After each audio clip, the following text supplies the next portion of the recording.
boa noite. Eu sou o Toninho Neves, estou aqui no seu canal 20 da NET, canal 10 da Via Max, para apresentar nosso tradicional programa da segunda-feira às 8 da noite. Pois é. Então vamos lá. Estou aqui num oferecimento da água da Skin, essa água maravilhosa da Skin, da distribuidora de bebidas Joinville, do meu amigo Eloy Vendel. Essa água tem premiação em Paris. Então, é uma água que eu recomendo para todo o comércio, supermercados, mercadinhos, tá? Bares, restaurantes, hotéis, aqui, lanchonetes. Peça sempre por essa água, água da Skin. Pois é, o Festival de Dança começa nesta semana. Começa dia 22 e vai até o dia 1º de agosto. A cidade se prepara para recepcionar milhares de bailarinos de todo o Brasil e do mundo na nossa querida Joinville. É o maior festival de dança do mundo e vem um público bastante interessante. Nossas ruas estarão coloridas, recebendo esse público maravilhoso. E eu começo com a seguinte pergunta para o nosso convidado de hoje, o empresário Luiz Kunde, do Comércio Logista de Joinville, ele que preside a entidade máxima do comércio de Joinville, a CDL, a Câmara dos Dirigentes Lojistas de Joinville. Boa noite, Luiz Kunde. Prazer em tê-lo no programa. Muito boa noite. Obrigado pelo convite. É sempre um prazer estar aqui com você. Eu te pergunto, esse público diferenciado que vem para Joinville nesses dias, qual é o poder de aquisição deles? Se eles incrementam o comércio? Que tipo de comércio? Eles incrementam, sim, o comércio em geral de Joinville, não só o comércio, mas principalmente restaurantes e hotéis. E o que eles fazem de realmente importante, olhando friamente para tudo que não é o espetáculo, que já é grandioso, é que eles despertam no joinvilense a necessidade de sair de casa e vê-los. Ah, é? E aí saindo acaba...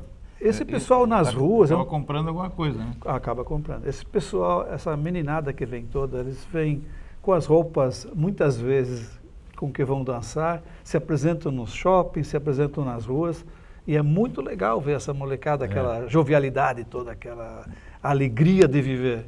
E a gente sai de casa para vê-los e acaba comendo em algum lugar, pegando um táxi, movimentando a economia. É verdade. E tem apresentações no Shopping Miller, né, ali que é um dos principais centros de comércio de Joinville, vai ter apresentações diárias várias vezes ao dia, né, do festival de dança, né? Exatamente. Acaba levando um grande público para o shopping também. Leva sim, não deixa de levar. E as apresentações ali não são apresentações de segunda categoria. A gente viu ali durante esse tempo todo que o festival existe, que a gente está no shopping, vários artistas que viraram de renome mundial se apresentando ali. Começaram por ali, começando por ali. É verdade. Agora, o Luiz Kunde, me fala um negócio aí. Eu quero comentar com você a questão da segurança pública de Joinville. Os vereadores estão marcando uma reunião com o governador. Os deputados já fizeram uma reunião em separado. Você não acha que deveria ir em bloco, um grupo forte de Joinville, com expressividade, reunindo vereadores, deputados, empresários, a CIG, a CDL, a Comac, a Jorpem, enfim, ir lá em bloco forte e pressionar o governador para que melhore efetivamente a segurança pública de Joinville, que saia um pouco do discurso e vamos para a prática? Eu concordo com você. A CDL tem feito uma pressão grande sobre o aspecto de segurança e a gente participa de todos os fóruns onde o item segurança é discutido. Porém, o âmago dessa questão é a disponibilidade de recursos do governo estadual para disponibilizar mais pessoal. Nós temos uma carência grande de pessoal, a reposição não é feita de maneira adequada e, como o governador mesmo falou, não existem recursos para aumentar esse quadro. Então, essa crise não ajuda em nada. A situação de arrecadação do ICM este ano, que é a principal fonte do governo estadual, ela sofre muito pela crise como um todo. Então, a curto prazo, o que você pode fazer é melhorar o aspecto de acompanhamento tecnológico, de usar... As tais das câmeras de vigilância Até agora não foram instaladas ainda, agora as câmaras estão aí, mas falta uma empresa, tem que licitar uma empresa para instalar a câmara. Quer dizer, a coisa é feita, eu não sei se de propósito, né? Se de propósito, primeiro vamos ver a questão das câmaras. Aí demora 2 anos, aí vem as câmaras, agora vamos, o que falta? Meu Deus do céu, falta licitar uma empresa para instalar as câmaras não estão instaladas ainda. Parece uma coisa, uma delonga, uma demora proposital, né? Dá a impressão que é isso, né? Eu também tenho essa impressão, porém, conhecendo o problema, como a gente vai se envolvendo e vai conhecendo, todo o processo que envolve governo é um processo altamente burocratizado. E o processo licitatório não escapa a essa regra. Além disso, você tem todas as contestações na justiça de quem ganhou, quem não ganhou, quem ficou de fora. Então isso se arrasta demais. E as licitações são usadas para até resolver ou alocar recursos para coisas muito simples. E nada se faz numa licitação que não demore 6 meses. Então, na época a prefeitura já tinha problema até para comprar brita, pensa, brita, é uma coisa que devia ser simples, etc. Delonga vários meses para comprar simples brita para as obras da prefeitura. Se o processo licitatório fosse bom, as empresas privadas adotariam um sistema. Nenhuma empresa privada usa a licitação. Sim, você faz tomada de preços, mas claro, a decisão é de alguém que é responsável por aquilo e toma a decisão e faz, executa. Tanto assim que se a gente quiser realmente contribuir com os órgãos públicos de uma maneira eficaz, nós temos que arrumar mecanismos de doar utilidades, coisas, objetos, produtos para essas entidades, porque aí você escapa do processo licitatório. Dá computador para a agência A, software para a agência B, cadeira e não sei o que para a agência C, porque infelizmente o processo licitatório é muito demorado. Eu estava passando pelo centro de Beijing, na China, e eles derrubavam quarteirões inteiros assim para implantar novos prédios. Meu Deus, como tem obra aqui. Aí alguém do lado me falou, aqui não tem licitação, aqui a coisa, a ordem vem de cima, eles mandam fazer, não querem nem saber. Isso na China, né? A China com a economia muito poderosa, né? Derrubando quarteirões inteiros, construindo novos prédios, era questão que não tinha licitação. Né? Eu gosto de usar o exemplo aqui que a gente sentiu, pode usar tranquilamente, pode citar o nome, que é a fábrica da BMW.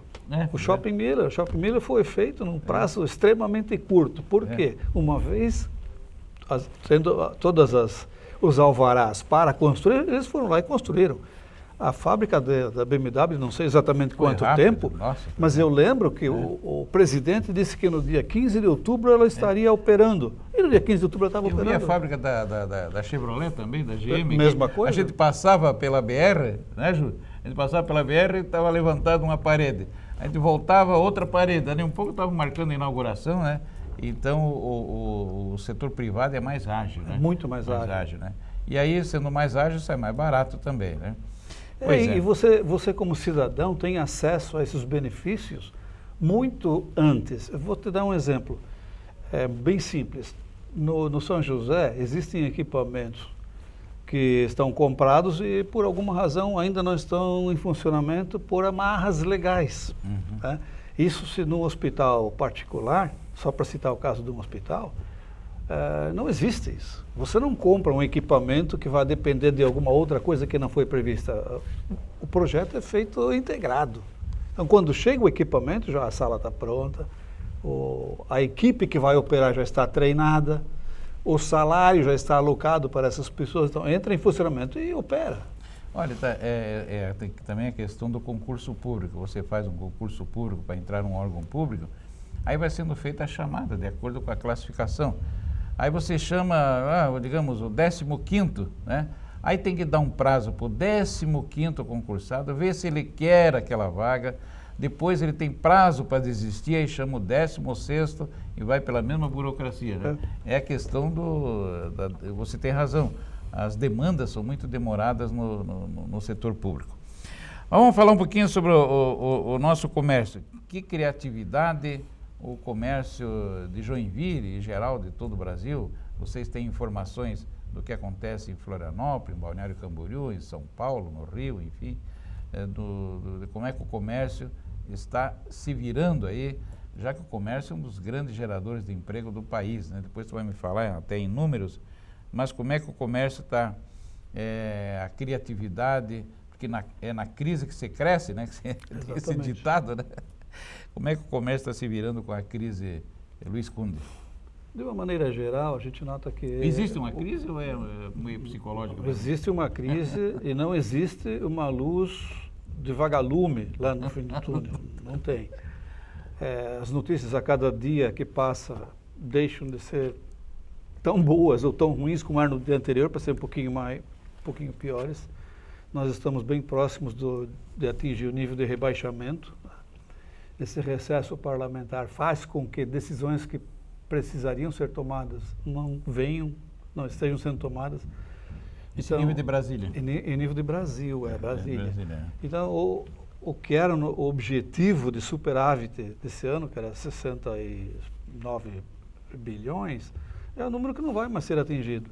E os dias passam e a possibilidade disso ser atingido é menor. O problema que isso gera é que a desconfiança dos operadores internacionais volta aos níveis que estavam antes. Então, a probabilidade da gente... O Brasil vai ter um novo rebaixamento, então?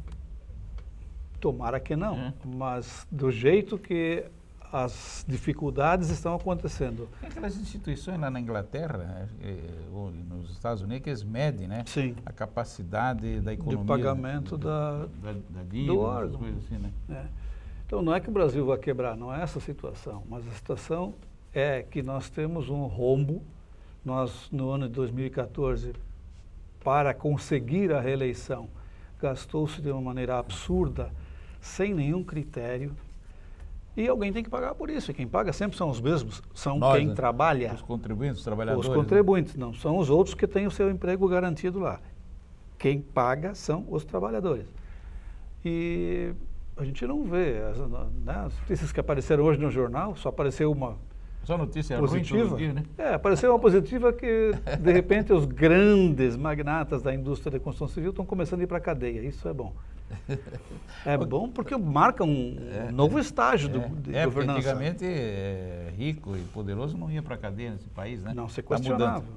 Já voltamos aí, meu caro Luiz Kunde. Estou aqui no oferecimento da Ambiental Engenharia, da Vogelsanger, da Tintão, da Cetracajo, Sindicato dos Transportadores de Carga de Joinville, da Aceville, Transporte e Logística, do meu amigo despachante Guerreiro, a Selbet, do Luiz Selba e do Nauro Selba, a Fundação ProRim de Santa Catarina, a AGMed, o plano de saúde mais perfeito está com a AGMed, mais de 130 mil associados da AGMed, a Skin, essa água maravilhosa da Skin, Sindicato do Comércio, do meu amigo Mazinho, Boareto Empreendimentos, ali na rua Itaiópolis, 695, número 60, sala 2, fone 30 28 9394.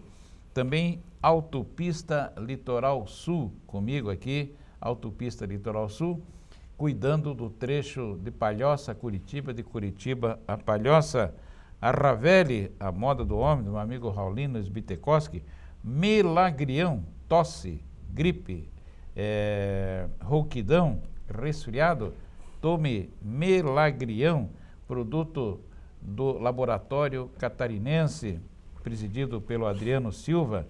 E tudo isso comigo aqui, daqui a pouco tem mais uns toques dos nossos apoiadores. Nós vamos a um rápido intervalo e continuamos conversando com o presidente da CDL de Joinville, Luiz Kunde.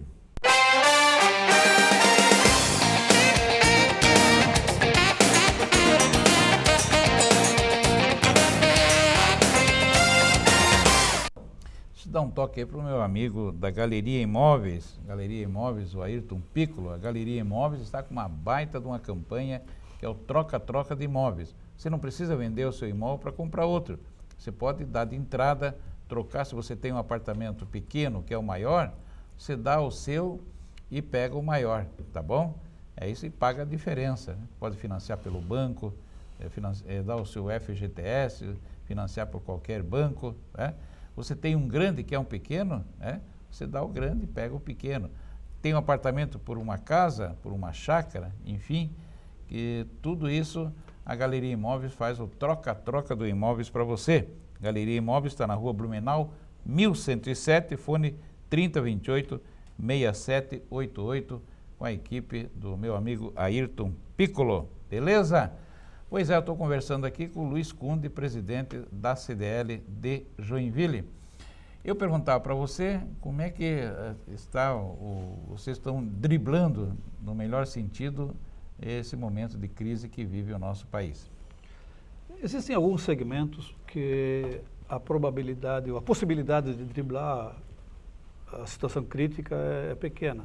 Eu vou lhe dar um exemplo, o setor de lojas de material de construção, por exemplo, elas dependem única e exclusivamente da compra de material ou do formiguinha, que é a grande maioria, ou das grandes empresas que compram normalmente dos grandes fornecedores, não usam o pequeno lojista como fornecedor. E esse pessoal, ao sentir o poder aquisitivo reduzido, ou melhor, o mês incompridado, porque o salário acaba antes do final do mês. Essencialmente devido a essa inflação que vem comendo todo mundo vivo, o pessoal deixa de fazer a sua reformazinha. O famoso puxadinho. O puxadinho. Puxadinho. E isso é muito importante na economia brasileira. E esse pessoal sofre de uma maneira bastante Até forte. porque a construção civil, ela mexe com, parece-me, em torno de 30, 40 indústrias, né? O plástico, é o ferro, é o cimento, é a madeira, né? É muito grande. É muito grande, né? Muito grande. É uma indústria que em qualquer lugar do mundo tem prioridade em qualquer avaliação do governo. E os cortes de financiamento da Caixa, vamos dizer, a Caixa é quebrada, o Banco do Brasil não financia mais ninguém. Obviamente, você fazer uma reforma hoje com recurso próprio, com um nível de incerteza sobre o seu poder aquisitivo bastante grande, assim, nos próximos 12 meses, você tende a ficar com o pé atrás. Isso, pé atrás, quer dizer não investimento e não venda. E não venda, né? Exatamente. E tem a questão, o que vai bem nesse país é o agronegócio, né? O agronegócio tem que vender em dólar, em euro para o exterior, né? O agronegócio parece-me que está surfando em ondas altas aqui no Brasil. Uma das características que diferencia o agronegócio da indústria como um todo é o nível de investimento em tecnologia que eles têm. Hoje, através de investimentos tanto privados como associados a órgãos do governo, a produtividade da indústria agrícola no Brasil cresceu muito. Não só produtividade em termos de tonelagem por hectare, mas a qualidade e o valor agregado desse produto. Hoje, a tonelada de maçã que se vende, além de se vender mais tonelada por hectare, a qualidade dela é melhor e o preço unitário é menor. Então, o rendimento desse pessoal é muito maior. Mas em grande parte, porque ali o governo não interfere.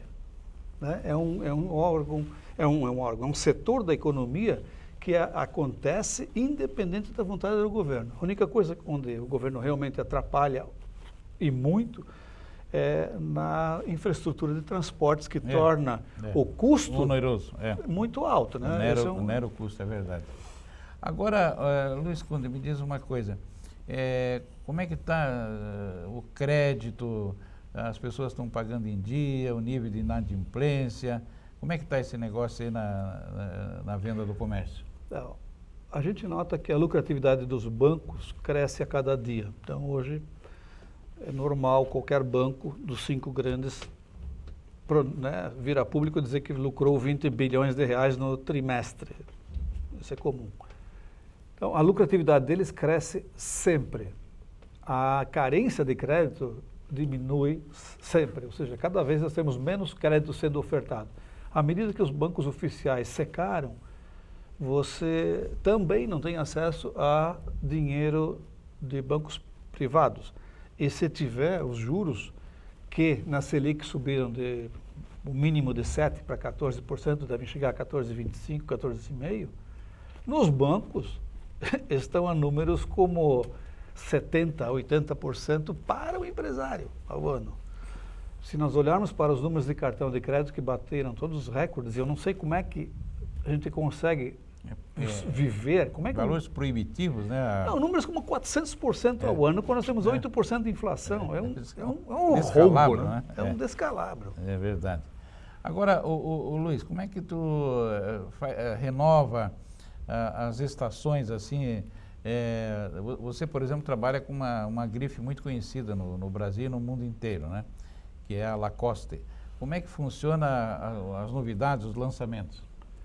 Isso é determinado, os lançamentos dessas grandes marcas é determinado por suas matrizes e regionalizado pelos escritórios regionais. Então, você tem, no caso desta empresa, da Lacoste que você mencionou, ela tem um grande escritório em São Paulo e outro em Buenos Aires, que controla o restante da América Latina. Então, o produto é o mesmo no mundo inteiro. O que acontece é que talvez alguns produtos de malha, de manga longa, que aparecem na Europa, eles são customizados, ou seja, vêm a ser vendidos no Brasil com manga curta. Mas a estampa é a mesma, o material é o mesmo. Então, o produto que se vende no Brasil é o mesmo que se vende na Europa. Até porque hoje existem 5 ou 6 fábricas apenas no mundo. Né? As duas grandes na América Latina são todas as peças feitas de petit piqué, ou seja, de algodão, malha de algodão, são feitas no Peru. O Peru é o grande fornecedor de algodão de fibra longa. E tudo que for tecido plano, como camisas sociais, é feito na Argentina. Não existe nada feito no Brasil atualmente. Agora, como é que vocês trabalham com as fraudes, né? Porque o que tem tem gente que vai no Paraguai e traz uma camisa de uma grife famosa, né? Como é que funciona? Aí lava 2, 3 vezes, acabou o artigo, né? Como é que vocês trabalham com a fraude? Essas marcas têm o seu departamento jurídico e trabalham até um certo ponto com isso. Mas a gente nota uma redução significativa no apelo ao produto falsificado, porque ele, comparado com o produto original, é infinitamente pior. E eu costumo dizer jocosamente que a gente conhece um produto falsificado pela apresentação de quem o está usando. Você olha para a pessoa e diz, não, esse com certeza é falsificado. Não precisa nem olhar se tem etiqueta ou não, porque o jeitão da pessoa já mostra que o produto é falso. Sim, sempre preconceituoso, né? Você olha, faz um visual, né? Você olha a gola, por exemplo, toda enroladinha, não é um produto original. Você vê que numa camisa estampada, listrada, a listra não casa com a listra lateral. Quer dizer, isso são detalhes que uma marca mundial pode se dar ao luxo de fazer. Mas o fabricante local do Paraguai não faz, e quem usa nem sabe disso. Mas o usuário fiel conhece e reconhece. Agora, a instituição do cheque, como é que ela está no comércio? Com o advento do cartão de crédito. O cheque é um recurso quase que milenar e vem desaparecendo rapidamente. À medida que os sistemas de informação e a tecnologia evoluem, não há mais razão para se usar cheque, né? Você faz o débito, você pode fazer o crédito, né? Não, e agora com o smartphone, você paga já pelo telefone, nem carrega mais cartão.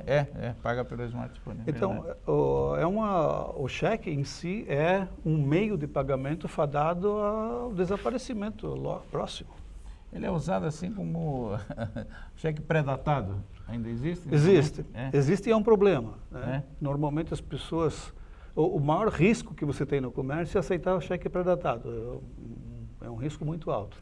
É melhor você fazer a venda no cartão de crédito parcelado do que com cheque pré-datado. Mas eu joguei fora, alguns meses atrás, uma carteira onde a gente separava, há 10 anos atrás, os cheques por dia de apresentação. Hoje você tem 2, 3 cheques ao mês. Né? É pouca coisa, né? Tá certo. Luiz Conde, a perspectiva do comércio ela se recupera, a economia se recupera? O que você pensa a respeito da economia do Brasil no momento? Ela se recupera, sim, sem dúvida. Quer dizer, o recado é o Brasil tem saída, né? Não, o Brasil tem saída. O Brasil, e principalmente a nossa região sul, onde gosto de frisar, nós não temos vergonha de dizer que nós gostamos de trabalhar, nós ganhamos o nosso dinheiro trabalhando. O Sul é uma região que tem uma distribuição de renda melhor que do resto do Brasil. Você tem uma indústria mais diversificada que no resto do Brasil. Tem uma educação mais alta, ou seja, gente capaz de usar equipamentos mais sofisticados. Então, nós temos fatalmente o papel de líderes no Brasil. Isso é normal, é pacífico. Onde nós temos que trabalhar como comerciantes na redução dos nossos custos como lojista. Tá bom. Ok, está aí a receita do Luiz Conde, presidente da CDL de Joinville. Eu deixo registrar que estou aqui também no oferecimento do Maga Tatu. O Maga Tatu, meu querido amigo Maga Tatu, o maior tatuador de Santa Catarina, disparado. Maga Tatu está ali na João Colim, com a Tijucas, onde ele faz suas tatuagens, coloca seus piercings, dá curso de tatuagem e prepara a 3ª convenção de tatuagem internacional aqui em Joinville. Estive aqui também no oferecimento do Sindiconde, o Sindicato dos Condomínios Imobiliários de Joinville, presidida pelo Rolando Isler, e também a Naduville, em 4 locais, a Sociedade Ginástica, a América, a ABB e o Guarani de Piraberaba comigo também. Muito obrigado, Luiz Conde. Sucesso para você. Muito obrigado pelo convite. Tenhamos todos um bom festival de dança, que sempre é bom, mas tomara que não chova e que a gente possa usufruir desse show tão fantástico que ele é. Ok, esse programa repete em outros horários da nossa programação aqui na nossa TV da cidade. Até lá então e uma boa noite.